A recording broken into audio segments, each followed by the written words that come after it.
depuis 15 ans. Une expérimentation innovante et étonnante au lycée d'enseignement général et technologique agricole de Pamiers en Ariège.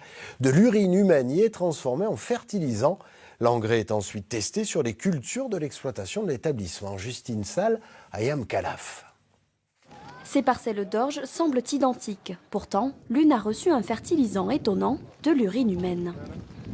Ici, c'est la parcelle où nous avons épandu le produit. Et de ce côté, c'est la parcelle où c'est le témoin. Ce développement racinaire va permettre une amélioration au niveau de la résistance de la sécheresse. Et ça va permettre également à la plante de puiser plus d'éléments minéraux. L'expérimentation est menée avec Toupy Organics. La start-up créée en 2019 collecte de l'urine, notamment dans des festivals et des aires de repos. La matière première est ensuite transformée en 48 heures au sein du laboratoire girondin. Dans l'urine, il y a de l'azote, il y a du phosphore et du potassium, qui sont des nutriments dont la terre a besoin.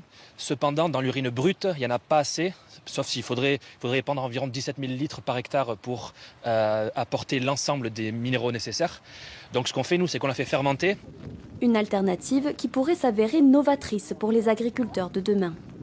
Dans le futur, si ça marche, ça permettra d'éviter, du moins de limiter d'acheter les engrais chimiques qui font une hausse depuis ces 3 dernières années et qui nous permettrait une rentabilité sur nos exploitations.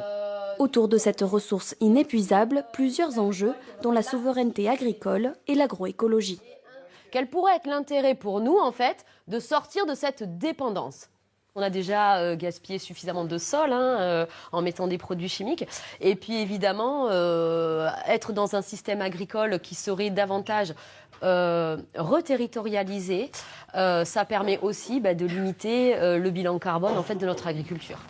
Pour la suite de l'expérimentation, le biostimulant sera testé sur des parcelles de luzerne et de maïs fourragé.